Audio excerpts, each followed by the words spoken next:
Учурда социалдык тармактар аркылуу клипмейкер, режиссерлордун көзүнө түшүп, кино клиптерге тартылып белгилүү болгон жаштар көп. Бүгүнкү коногубуз сүрөткө түшүүдө түрдүү образдарды чагылдырганды жакшы көрөт.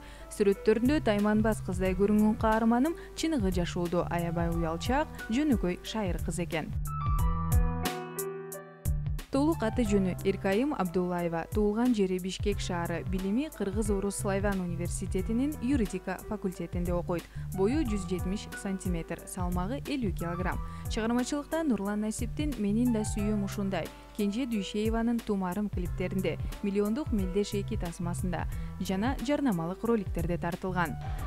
Өзү фотомодель болууга мен кичинекей кезимден кызыгам.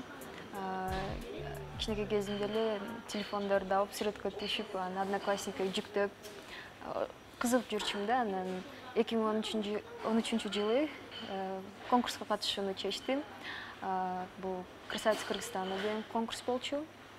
Ошол жакта катышып, ошол жакта мени байкап, уже фотосессияларга чакырып башташты.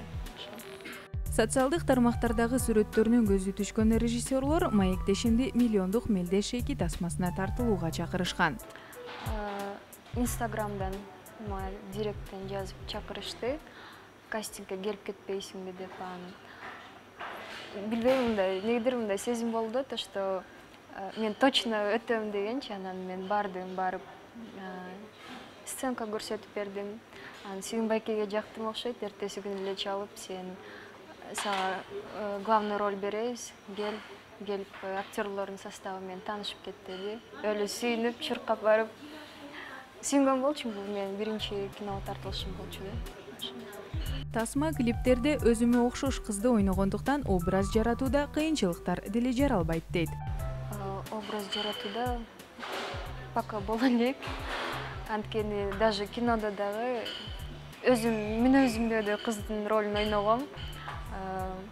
Ошо кыйынчылыктар боло элек. Ошо. Моделдик кесип менен алектенип, тасмага тартылып жатканына каарманымдын ата-энеси каршы. Бирок ага карабай, ата-энем уруксат берди деп калп айтып тасмага тартылганын айтат. Биз түштүк жактан болгондуктан анча деле кабыл ала беришпейт. Ата-энем вообще каршы. Даже киного тартылганда мен Сүйүнбайкеге апама айттым, апа макулдугун берди деп барып тартылып, анан уже афишалар чыкканда ата-энем көрүп, туугандарым чалып, ата-энем көрүп, анан өтө катуу урушуп, үйдөн чыгып кет дегендер да болду да. Ошо анан азыр апам сүрөткө түшкөнгө кичине макулдугун берип калган дейм. Бирок окууну бүтсөм, андайды уже токтотом го деген ой бар. Сүрөткө түшүү фотомоделдик кесип каарманымдын хоббиси. Фотомодель бул мен үчүн хобби. Мага жагат, өзүмө ары бери монтип түшкөндөйм. Ошо. Фотомодель болуп ийгилик жаратуу кыйын. Андай кызыкчылыгым да жок. Ачык кийинип сүрөткө түшө албайм дейт.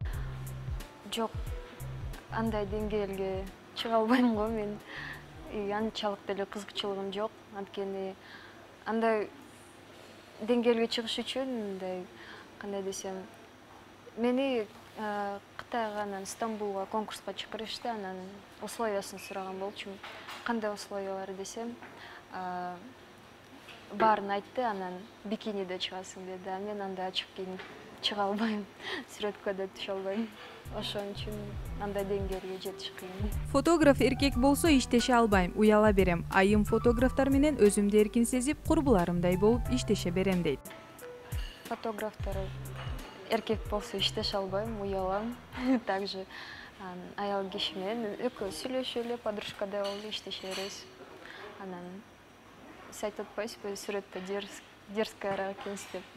Баары ошентип айтышат. Анан мен менен таанышып сүйлөшүп көргөндө, сен жинди турбайсыңбы? Жебе тобундагы Кумар менен кыз жигит деген сөздөр айтылып келет. Бирок Эркайым Абдуллаева Кумар эң жакын адамым, чогуу өскөнбүз деп жеке жашоосу тууралуу айтууну сыр көрдү. Жеке жашоом сыр бойдон эле калсын. Аны айтуудун кажети жок го дейм. Кумар болсо, мен айткандай эле, ал мен эң жакын адамым. экөөбүз кичинекей кезден бирге өсүп келгенбиз. Мен анын секреттерин берем, ал меникин билет.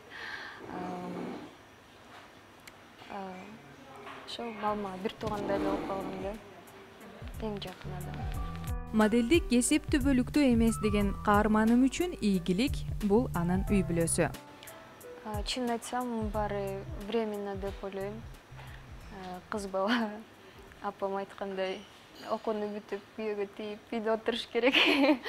Мен ошол принциптерди кармаганга аракет кылам.